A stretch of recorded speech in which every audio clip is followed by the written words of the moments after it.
Well, it is a minute past 7, so to respect all of your time, we are going to get started. So I want to welcome each one of you to this Zoom space this evening. I am Ruth Roselle, Director of the Buttrey Center for Peace and Nonviolence, and on behalf of Central Seminary and the Buttrey Center, I want to welcome you and express my delight that you have made time in your busy life to be with us for this hour this evening and to take part in this Zoom series, Creation Care in a Changing Climate, Doing Our Part to Reduce Greenhouse Gas Emissions. Before I get started, I want to remind you to please mute yourself throughout the session, unless you're the one who's talking or asking questions, so as not to disturb others. We are recording right now this session so that those who are unavailable right now will be able to view it later. When the recording is available, it'll be posted on the Buttrey Center page of the Central Seminary website and shared to the Buttrey Center Facebook. I think it also will be on the Central Seminary YouTube section. So there's ways that you'll be able to find it. It should be ready by tomorrow evening, hopefully. Feel free to put in the chat your name, your place, briefly, other information you'd like to share, maybe your congregation or something related to the subject matter of climate action. As we go along, there'll be questions that you might want to ask us to address in the last part of our session together. It would be helpful if you would put those in the Q&A section. I am not much of an online multitasker. I'm probably just a little too old to be good at that. And so I may not catch questions if you put them in the chat, if there's a lot of chat going along. We have 3 wonderful, thoughtful Central Seminary professors who are going to be sharing their thoughts this evening. And I want to listen deeply to what they have to say, and I'm sure you will want to as well. So go ahead and just put them in the Q&A so they're easy to find toward the end of our session together. Before introducing our speakers, I would like to make just some introductory comments about this series and the global context in which we are having it. This series will not be focused on the threats of climate change particularly, but rather will focus on solutions and especially on some of the things that we in our communities can do to cut down on greenhouse gases. Nevertheless, an awareness of the urgency of the climate crisis does encourage us to get serious and to make the life adjustments and investments we can, and to do it now so that we're part of the solution rather than part of unduly perpetuating the problem. As I'm sure we are all aware this evening, the summer has been the hottest one on record, with global surface ocean temperatures also reaching record highs. We've had a little taste of what this global warming means in the oppressive heat wave domes and the droughts, the destructive wildfires, the quickly intensifying hurricanes and flooding that has occurred here and around the world. One disaster after another seems to keep happening. And if we continue on our current path of releasing greenhouse gases, especially in the burning of fossil fuels, all of this will get worse. So this is the context in which this series will help us look at what we can do to cut down on using fossil fuels ourselves and reduce greenhouse gases so that we are doing our part. And then as well, how we can get involved in advocacy for clean action and other larger issues. This is also the context in which we turn to the Bible, seek to interpret it and understand its message for our day, and engage in theology for our times. So I'm very grateful to have with us today Dr. Wallace Hartsfield, Dr. David May, and Dr. Greg Hunt. Dr. Wallace Hartsfield is the Fred E. Young Professor of Hebrew Bible and Senior Pastor of the Metropolitan Missionary Baptist Church in Kansas City, Missouri. As such, he is leader in his urban community. Before coming to Kansas City to teach at Central Seminary, he was professor at the Interdenominational Theological Center in Atlanta. He's a wonderful musician and composer, and our seminary community is blessed from time to time to hear him. Dr. David May is professor of New Testament and Landrenau Guillory Chair of Biblical Studies, as well as director of the Master of Arts in Theological Studies. He has co-authored the book Preaching Matthew and written many scholarly articles on the New Testament, including some on the book of Revelation. His writing demonstrates his focus on the social and cultural world of the New Testament. Of interest in this series, for many years, he has been driving a Chevy Volt, which has both a gas and electric motor. I don't know if he still has it, but he was the first to venture into that arena of the seminary community. Dr. Greg Hunt is research professor and supplemental assistant professor of theology. He has served as pastor of numerous churches and authored 2 books, Leading Congregations Through Crisis and Blackbirds Singing in the Dead of Night, What to Do When God Won't Answer. He co-founded and is president of the nonprofit Directions Incorporated, which serves people as they lead their organizations, relationships, and lives. He loves hiking and spending as much time as possible in the outdoors. So I've asked each one of them to share some of their thoughts and perspectives about what the scriptures in theology have to say about creation care, what that might mean in our current situation of a changing climate, and what implications there may be for ministry priorities, as well as any other personal experiences or reflections that they may want to share. After they have each had an opportunity to speak, there'll be some time for questions and discussion. So please, again, use the Q&A to write down questions that you would find helpful to address.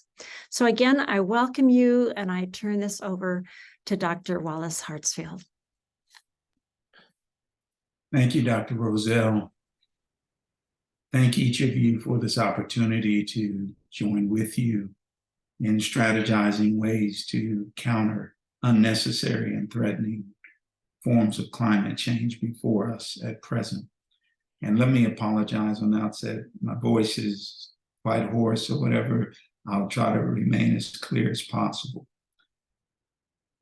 When I first strategized at putting together a presentation on this, I had thought about trying to provide a cursory glance of various instances throughout the Hebrew Bible that might inform or have connections with the whole matter of creation care. It became very clear to me that this was basically a mammoth task because in one sense, just about every text that one reads within the Hebrew Bible probably has something to do with land and responsibility within the land. Ancient Israel and Judah throughout the Hebrew Bible are presented as either being homeless, landed, or exiled, which all has to do with land and responsibilities to the land. Instead of trying to, though, provide this cursory glance, I'd like to zero in on one of the prophets from the book of the 12 in the Hebrew Bible, and which is referred to in the Old Testament as a minor prophet. I'm speaking specifically the book of Hosea. The book of Hosea is interesting here because I believe it provides some insight for us or ways that we can consider this topic that we're dealing with. I want you to hear this verse that comes from Hosea chapter 4, verses 1 through 3. It says, "Hear the word of the Lord, O people of Israel, for the Lord has an indictment against the inhabitants of the land. There is no faithfulness or loyalty, and no knowledge of God in the land. Swearing, lying, and murder, and stealing, and adultery break out. Bloodshed follows bloodshed. Therefore the land mourns, and all who live in it languish together with the wild animals and the birds of the air, even the fish of the sea, are perishing. As I said, I want to zero in on this former prophet Hosea because I want to focus on the relationship between climate change and that of social justice, and how this might challenge us to be more comprehensive in our approach to creation care.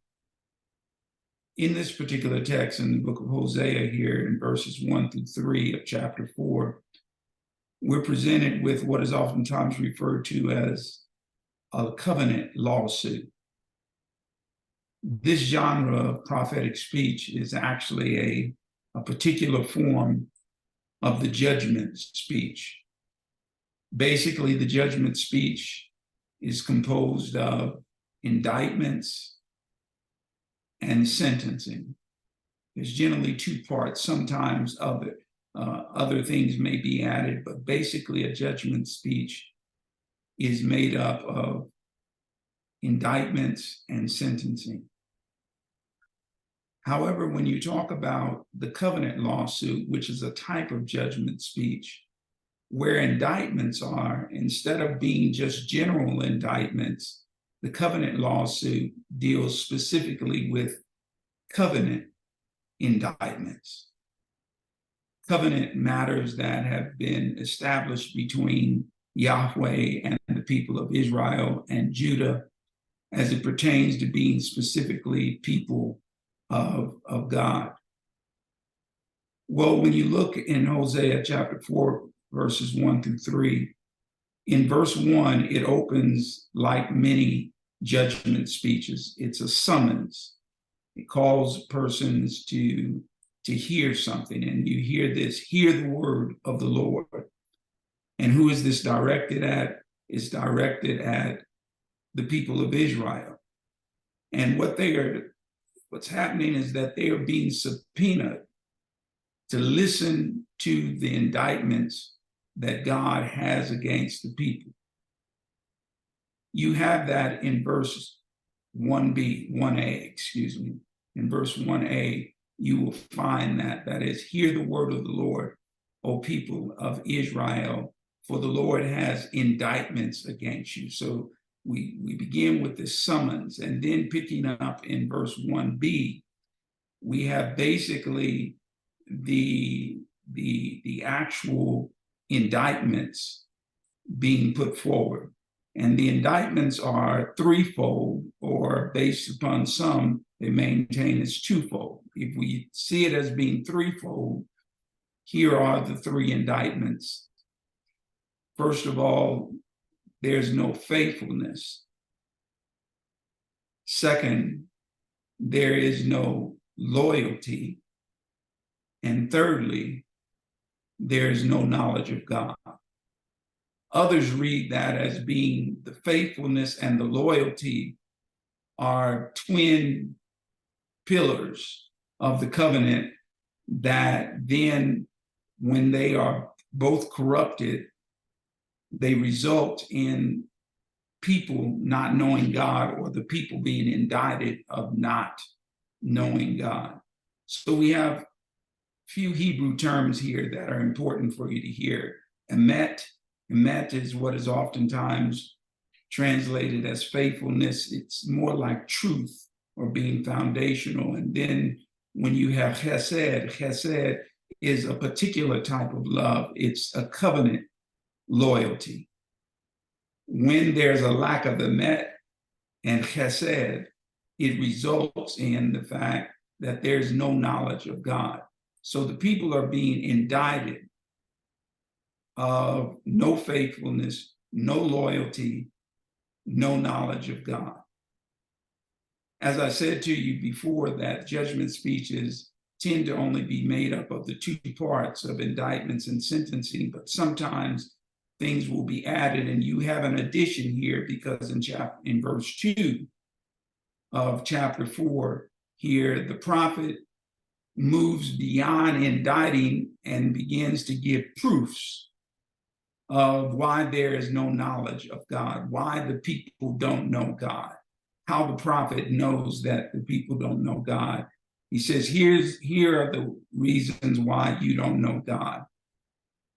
because of the fact when you look at how you relate to one another, swearing, lying, murder, adultery, they all break out. Bloodshed follows bloodshed. This is proof of you not knowing God, because if you knew God, the way that you interact with your brother and sister would reflect your intimacy, your relationship with God.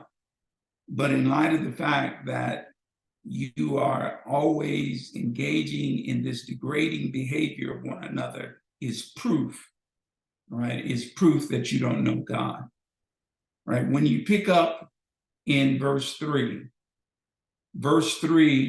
is what we might call the sentencing, all right? So they've been indicted, they've been charged with no faithfulness, no loyalty, resulting in no knowledge of God. So here are the results. Here's what happens. Therefore, al-kan, that's the Hebrew term that lets you know that we're entering into the sentencing process. Therefore, the land mourns. And this word avel here, I would prefer to translate this as dry up, all right? The mourn is, I understand why the translators may have chosen to do this, but the term avel means more so to dry up. And since this is going to have to do more so with drought, I think making use of the term as dry up is more unique to the setting or to the context of this text. It says, the land mourns, or the land dries up, and all in it languish. That means to dwindle, to become weak. But then listen to this. Not only do the people of Israel suffer, but all of creation suffers as a result. This is a very interesting piece for me because I'm trying to understand what is the connection. What is the connection between human degradation and the undoing of creation?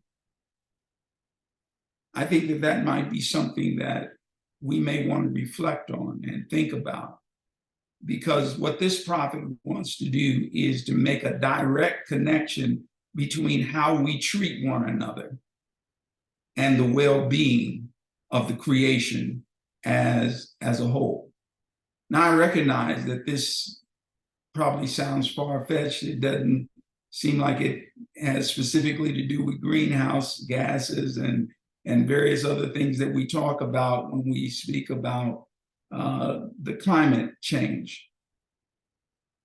But the prophet is trying to say here, humanity comes from creation. It's part of the creation. Humanity is the dust, all right, is made up of the dust. So what humanity engages in does not just impact them, but it impacts all of creation.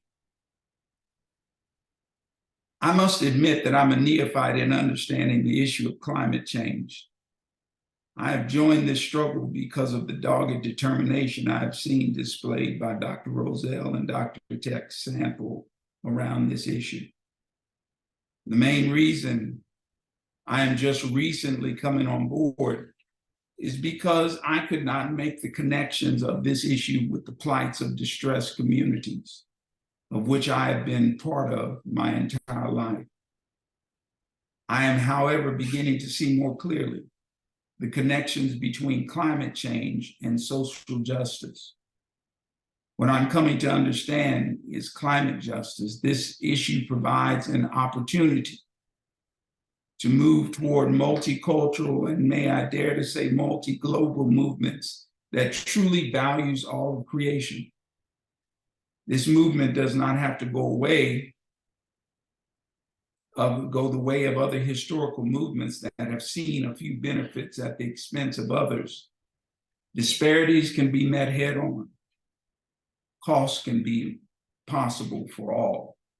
So as we move toward renewable energy, let all of us benefit, not to take advantage of this opportunity, says something about our lack of knowledge of God. God bless.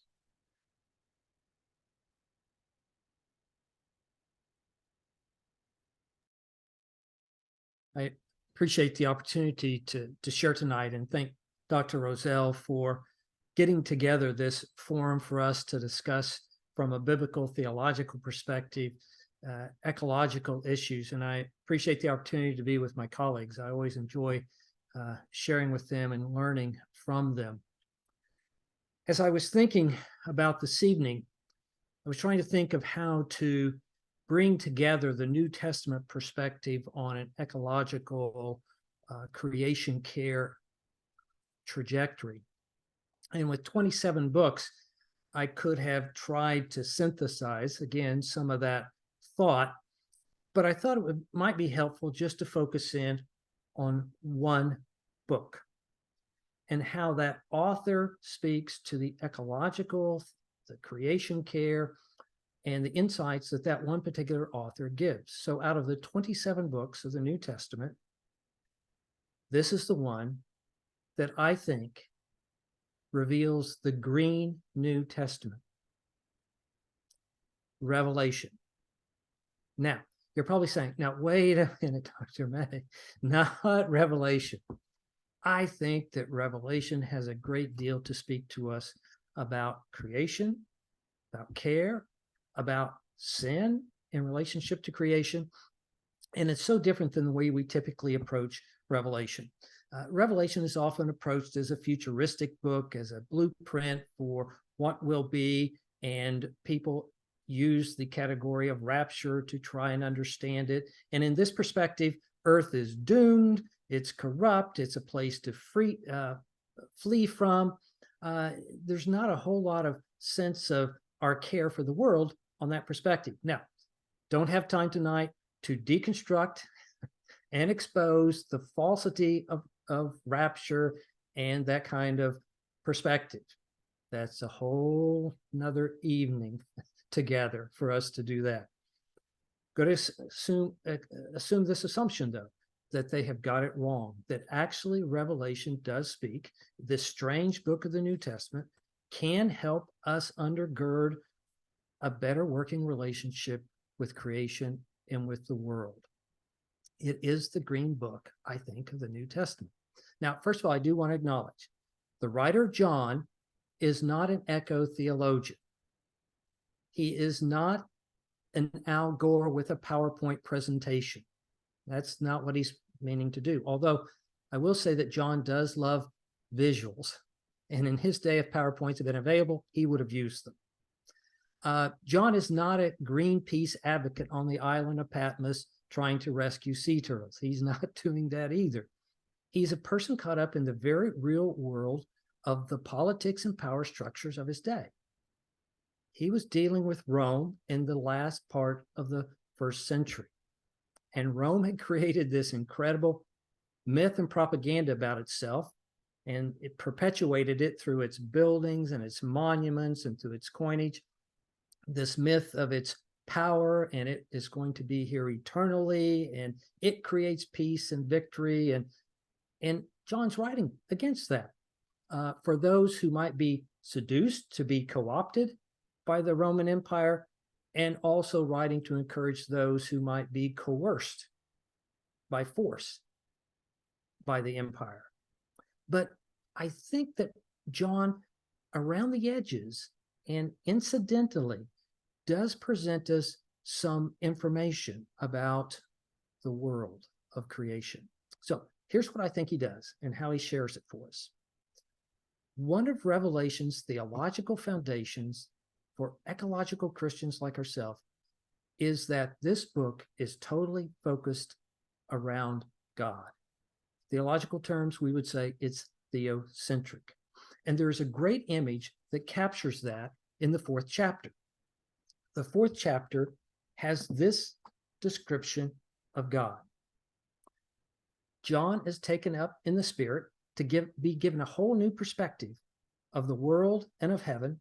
And in chapter 4, verse 2, he says, I once was in the Spirit, and there in heaven stood a throne with one seated upon the throne. That's it. The one who sits upon the throne. He doesn't even use God's name. He's wanting to demonstrate God's power. The one who sits upon the throne in heaven versus the one who sits upon the throne on the earth. It is not the one who sits on the throne on earth, Caesar, Rome, that is all powerful. Rather, he reminds his listeners and readers that God is the one who rules. God is the one who reigns. And one of the key characteristics of the one who sits upon the throne is creator. If you take Revelation and you read from chapter 1 to chapter 22, just highlight on your own sometime all those passages that deal with God as creator. There are multitudes, almost in every chapter. For example, in chapter 4 that I was just reading from, is this line, you are worthy, our Lord and God, to receive glory and honor and power, for you created all things, and by your will they exist and were created. And John is told in chapter 14, worship the one who made heaven and earth, the sea, the fountains of waters. John reaffirms Genesis chapter 1, God as creator. If there is one meta-narrative that stretches from the beginning pages of the Bible to the end pages, it is God as creator. And it is not only affirmed in the hymnic saying worship the creator, but he finds creative ways to talk about this creator God. In chapter 4, verse 3, listen to this further way to talk about God as creator. And the one seated there looks like jasper and carnelian, and around the throne is a rainbow that looks like an emerald. There is this green bow, an emerald, that surrounds the one who sits upon the throne. Green is the image of life and living. When I was in high school, my American literature teacher used to put posters up on the wall to inspire us. Now, we're 15 and 16-year-olds. The posters we were most interested in were of Dr. J, Farrah Fawcett, not just quotes from these literature people. But there was one that stuck in my mind, and I remember it to this day, by Henry David Thoreau. And it said, sometimes methinks my soul is a bright invisible green. That's it, green. It is the image of living and life and creation. And John is trying to capture that image for his listeners. Other theologians have attempted to do the same thing with God as creator. St. Augustine, in his Confession, has this wonderful little story narrative that he tells. And he says this, and what is this God? I asked the earth, and it answered, I am not God, and all the things that are on the earth confess the same.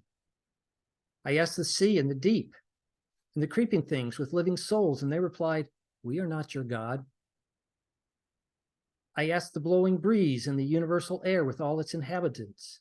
They answered, I am not God.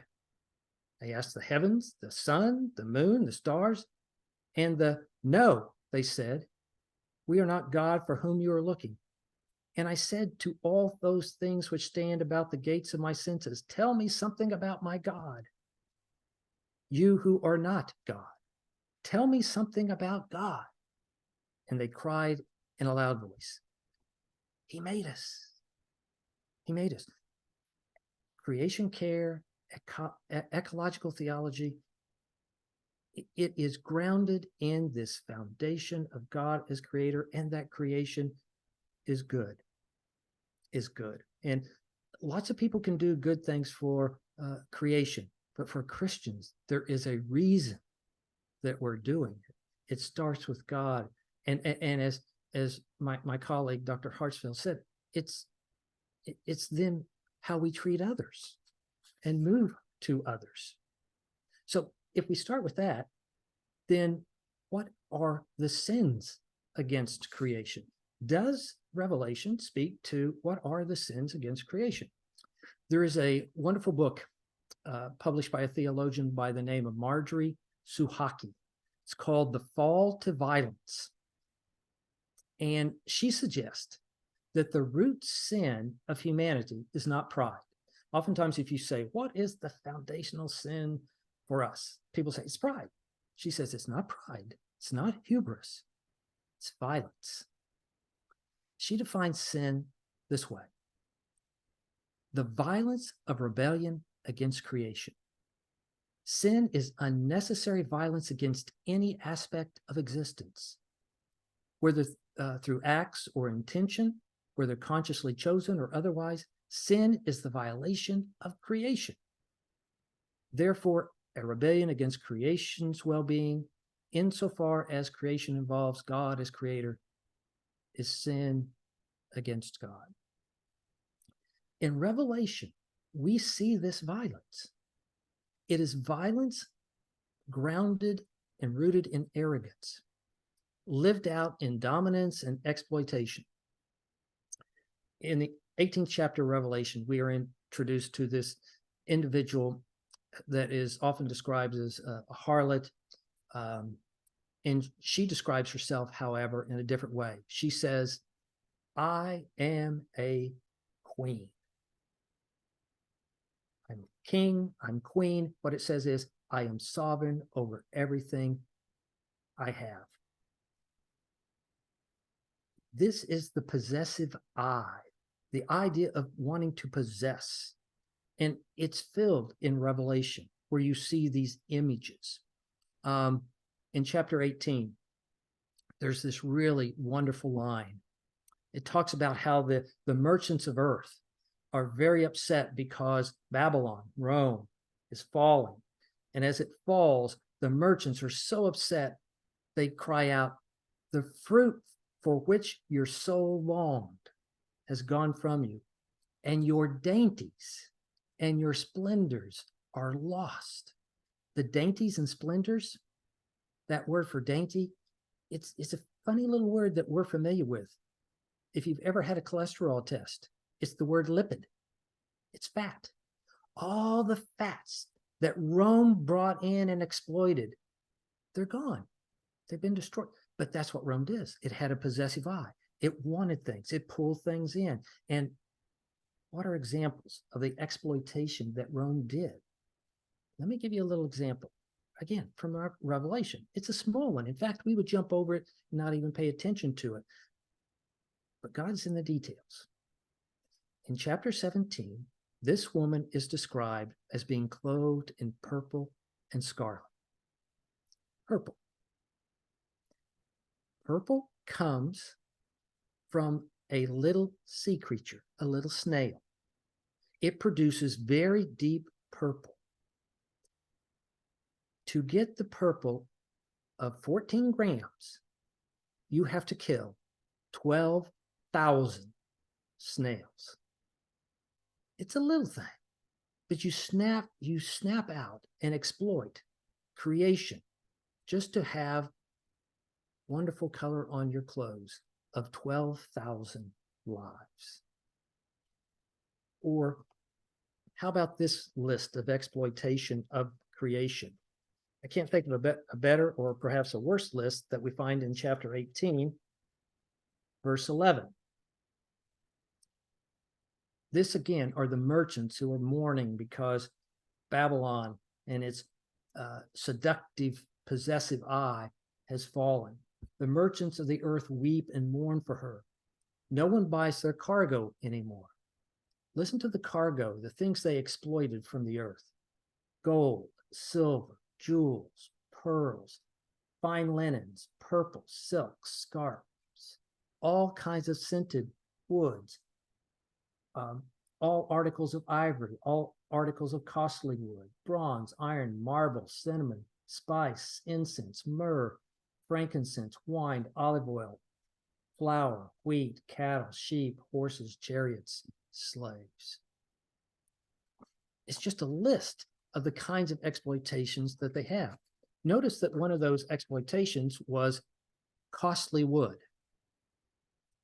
Wood did become very costly in the ancient world of the first century.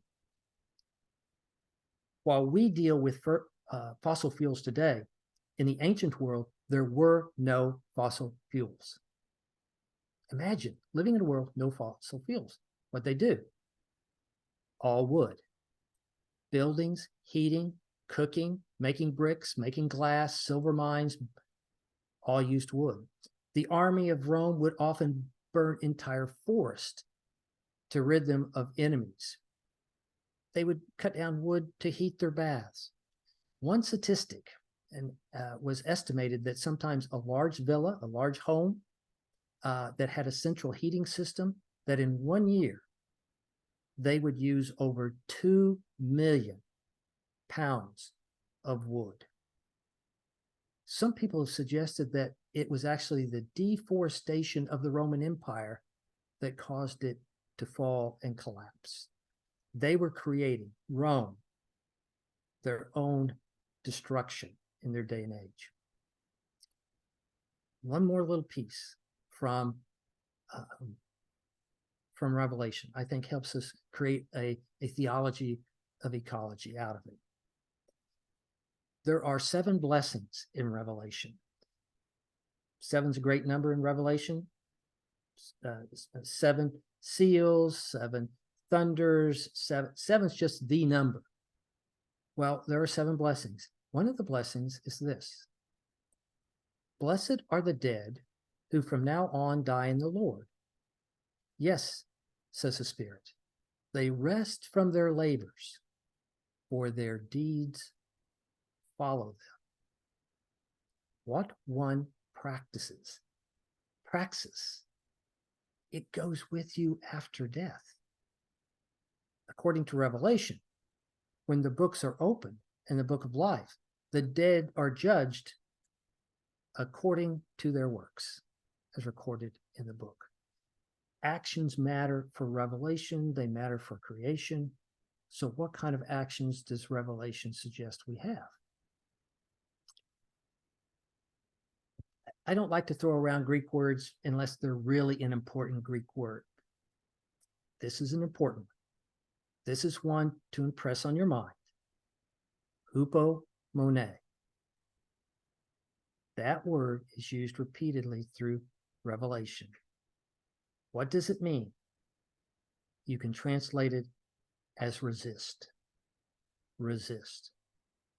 It's first found in chapter 1, verse 9, and it's then found in several other chapters. But let me read this one verse to you. I, John, your brother, who share with you in Jesus the persecution and the kingdom and the resistance, was on the island called Patmos because of the word of God. John is saying, you've got to resist. Resist the possessive I. Resist the exploitation. Resist creating chaos in creation. And there's an example of how we can resist. And also, well, here's just one example. In chapter 4, verse 6 and following, we have this great worship scene around the one who sits upon the throne. Around the throne are the 4 living creatures. And these 4 living creatures are described in verse 7 as a lion, a creature like an ox, a creature with the face of a man, and the 4th like a flying eagle. You know, what he's trying to say is all of creation worships God. Humanity, the one creature has the face of a person, a man, a woman, worships God. An ox, domesticated animal, the lion, the wild animals, and an eagle, the flying, all creation worships God. So why do we exploit, eat, and use our fellow worshipers? Can we resist being pulled into slaughter of creatures that worship? That's a challenge for us. Can we resist that? And I know this speaks to vegetarianism for some folks.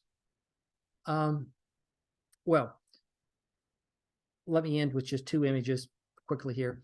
Last two images from Revelation. In chapter 12, we have this image of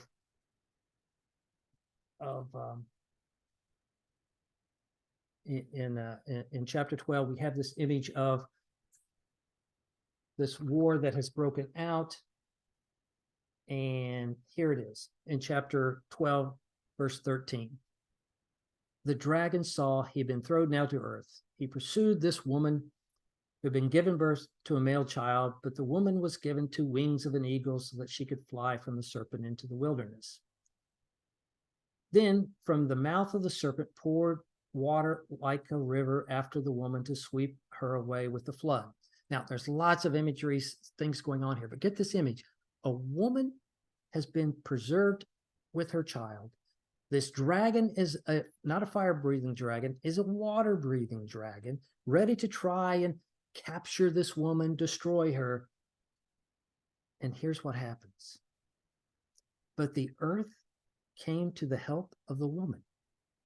It opened its mouth and swallowed the river that the dragon had poured from his mouth. The earth saved humanity, saved this woman, saved this child. And I continue to believe that is what earth is attempting to do for us today.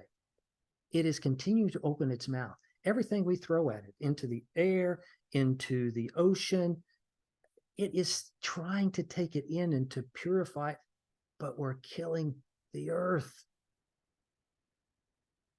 The earth has tried to save us. Now it's our time to try and save the earth from humanity. I think there's a reversal here that is being used.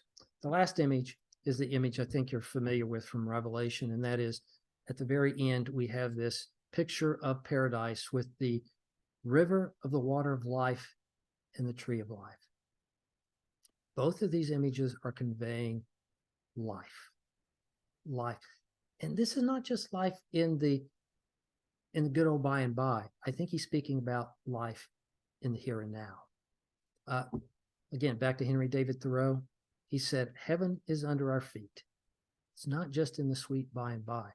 For John, the future is not just out there. He's talking about future in the here and the now. What will we do? Can we resist the kind of exploitation that is typical in our consumerism culture? I think that's what he can speak to us and encourage us. I'll end at that point. Let my colleague take over from the theological perspective. Greg.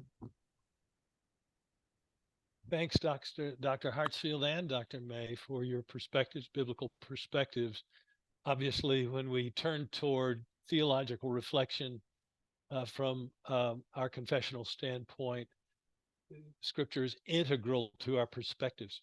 And you know, as we gather tonight and in the weeks that come with this series, there's a question that is underlying this: is why should we care? Why should we care about this issue at all? And how should we approach it? I think we assume that we all agree on this, but it's good to have these foundational conversations and remind ourselves that our confessional point of view is an essential foundation motivating us to engage in ecological care. And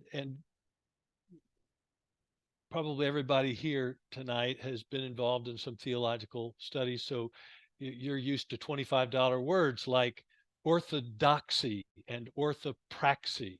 Um, you all probably have those words already set in your vocabulary. Orthodoxy, right confession, right belief. Orthopraxy, right practice, right behavior, right action. Those two throughout all of Christian tradition have been seen as integral.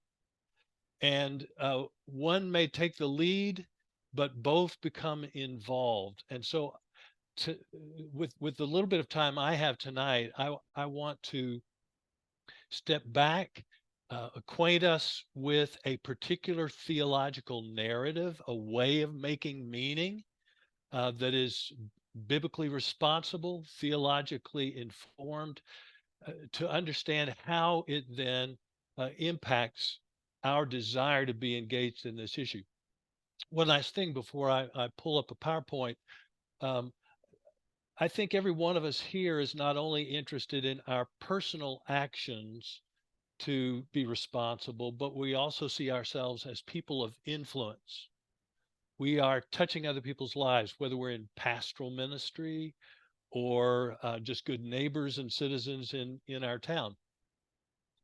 I'm in a neighborhood association where we're very good at consumption, but not very good at eco responsibility. And in fact, we've got a homeowners association that's going to make it very difficult to do simple things that I'm in the process of working with the neighborhood association about to create some policy action. And I think it's going to be heavy lifting. But behind it for us is the motivation of why we care about these things, which then leads us to talk about what we believe, what our faith tells us, and how it inspires action. So what I'm going to bring up is a PowerPoint, and they're going to be 10 key words. I'm going to move through them quickly. You don't have to worry that I'm going to give 10 minutes to each of the 10 words. In fact, my goal is to give 1 minute to each of the words, okay? And you can put your timer on right now and see how we do. But let me start by bringing up the screen and getting it started here. And you all can all help me make sure. Can you see the screen now? Okay, very good. So creation care, theological and ethical perspectives. The first word is creation. How about that for a profound way to start? But I think it's important for us to understand that the very word itself, our choice of using that word, is already a confessional assertion. To speak of creation is to speak of something that is created, and behind that, a creator. And so already in the talk of creation, we are confessing the conviction that behind the world as we have it is the master designer and sustainer who is engaged in bringing the world about as we have it, and potentially being involved in ongoing ways in the direction of the universe as we have it. That leads to the question, what is the nature of this God? Because that becomes a critical. There are all kinds of different ways to think about God. Deists think about the God who created the world, sort of like a master clockmaker who set it in motion and then stepped back from it. Deism sees God in total transcendence.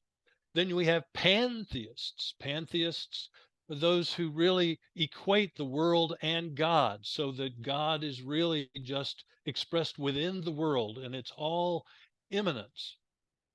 Panentheism, the last of the $25 words I'm going to give you today, is really affirming something simple but essential. It is affirming God's transcendence and immanence. God in and beyond creation, in intimate, loving relationship with humanity and all of creation.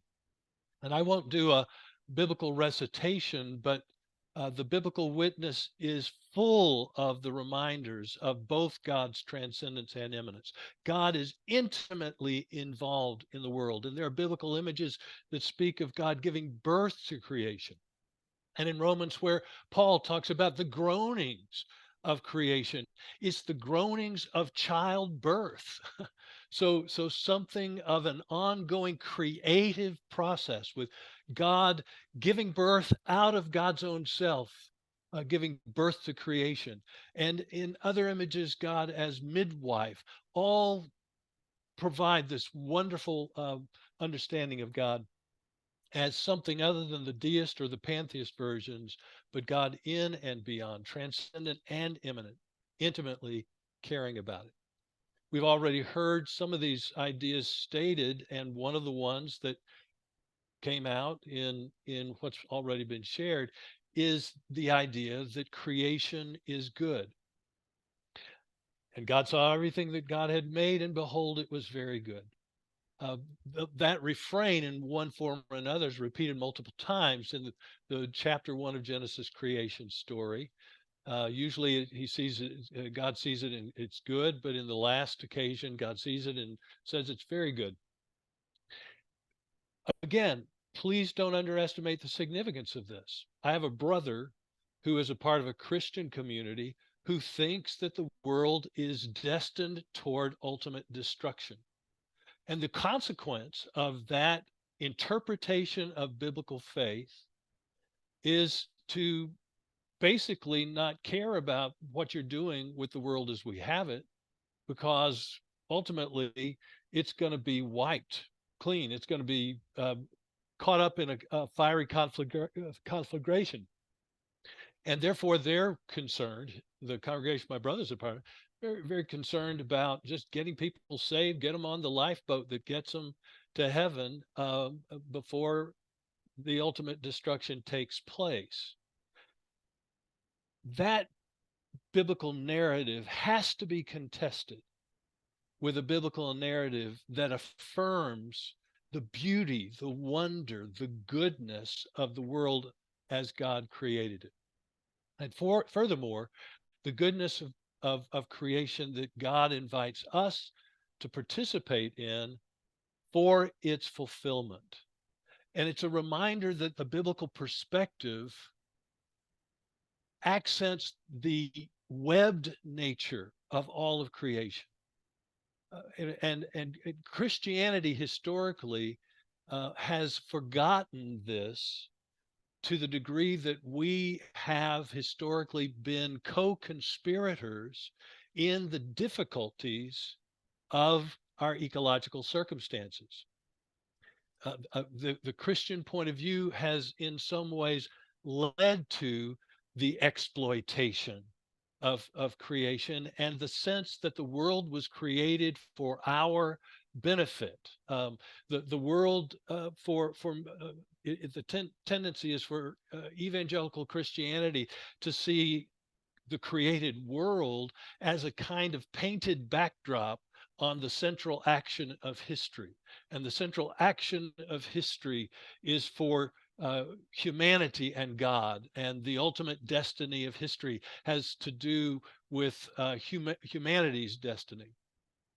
Whereas the biblical perspective from Genesis through the prophets into the New Testament, culminating in Revelation, is a reminder of God's concern for the whole of creation and of the integrated nature, the webbed nature of all of creation.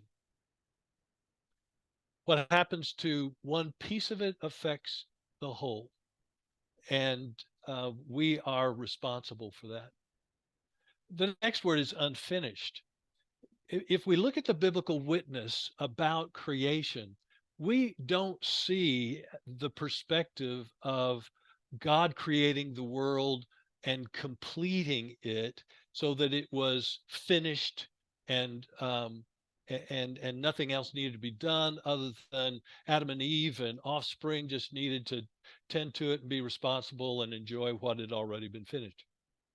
In the Genesis 1 commissioning of first humanity, we actually have God's invitation to partner with God as stewards of creation. And it includes the ongoing work. The conversation about naming is really a part of an action of leadership that will bring an unfinished creation to its ultimate potential. And so when we are developing our Christian narrative, I think it's important for us to address concerns that have to do with the wildness of nature, and to recognize that the wildness of nature is not entirely the result of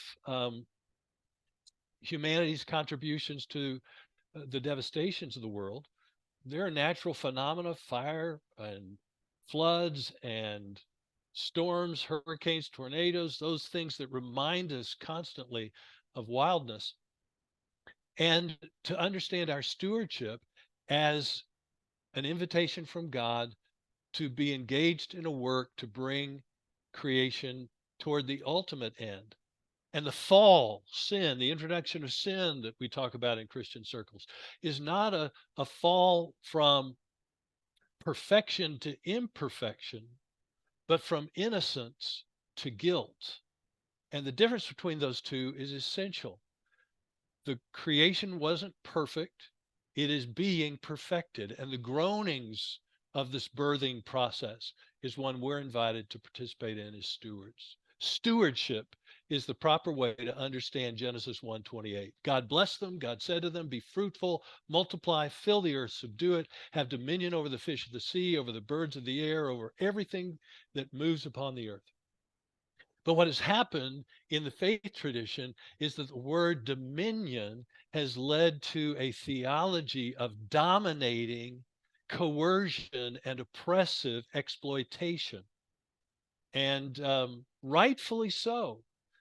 Critics of Christianity sometimes point toward Christians' collusion in the irresponsible relationship to the world as we have it.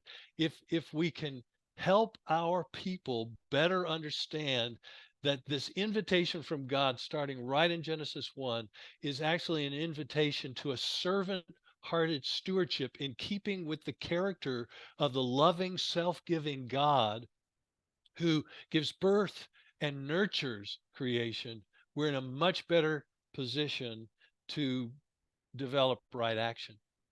The failure to do that leads to exploitation. That picture says an awful lot about the overuse of God's abundant resources, the misuse of them, the misapplication of them, the thoughtless exhaustion of resources, whether it's deforestation or over water use, fossil fuel, on and on we go. We'll save that conversation, but the Bible is not reluctant, as my preceding presenters have displayed. The Bible gives us a way to face the fact that all have sinned and fallen short of the glory of God. Romans 3:23. And one of the ways we have sinned and fallen short of the glory of God is this failure to appreciate our responsible stewardship and to take seriously what that means for us personally and collectively. We'll come back to the social justice aspect of this because it is critically important on a massive scale. The next word I want to accent is cruciform. Elizabeth Johnson has written a notable book, Creation and the Cross, The Mercy of God for a Planet in Peril.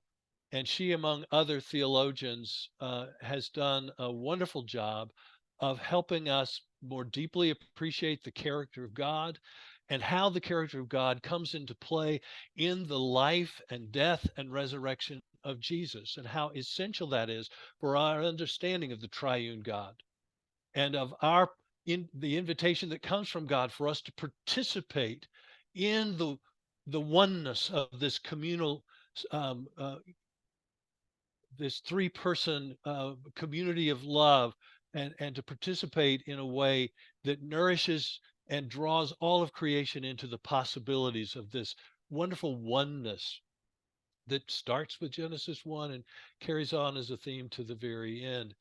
But this cruciform pattern means that in light of the world that is not finished and the problems that arise for many reasons, including the human part of the equation and our sinful exploitation, we have God bearing witness to the counterintuitive way of the cross to draw into God's own life both the possibilities and the suffering.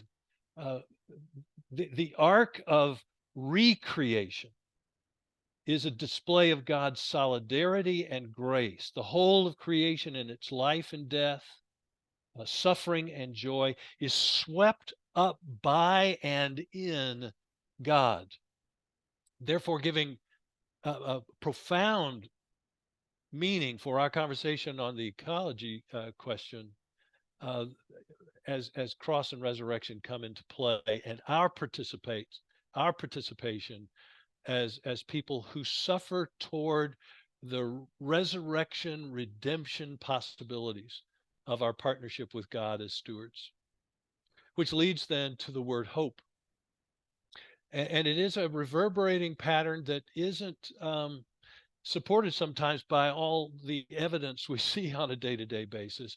But the biblical narrative is insistent that darkness does not get the last word. And even in the Old Testament traditions of lament, there is in the grieving and in the crying out to God a final verse that also always moves back toward God confidence.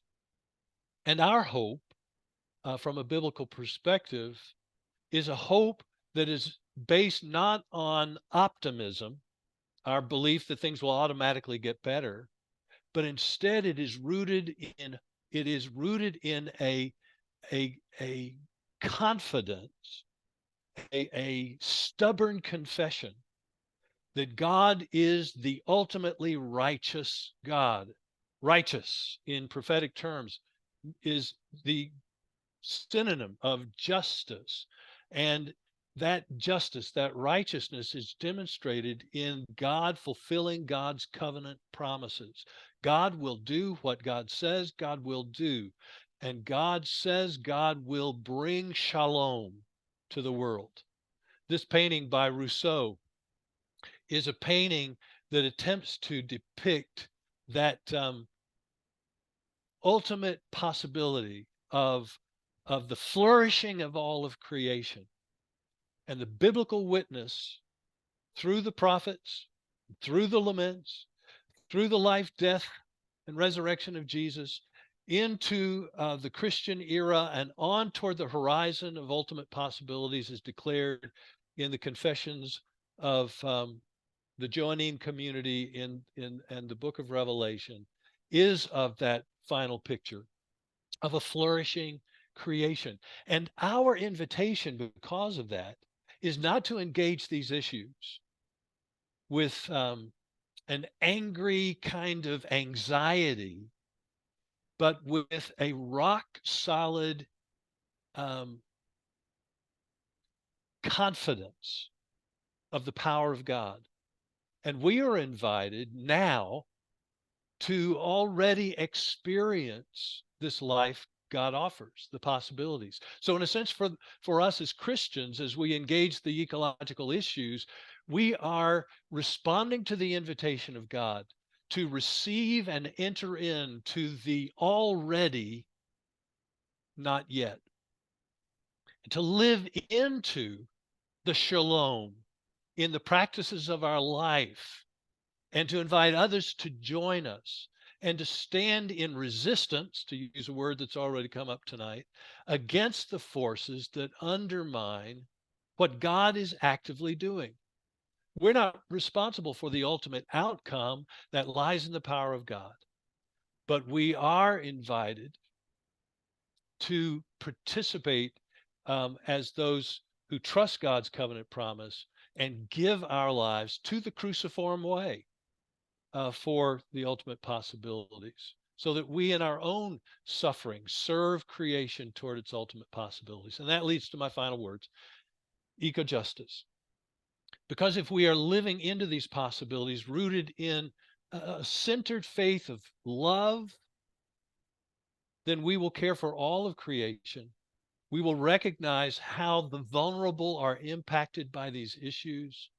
We will care about it, and we will do whatever it takes to be on the side of justice as it flows like water, and righteousness like a stream. And I'll stop there and give it back to you, Dr. Roselle. Thank you so much. This has been an incredibly rich time hearing from all three of you. Just I think we're all going to go home and think about all that has been said this evening.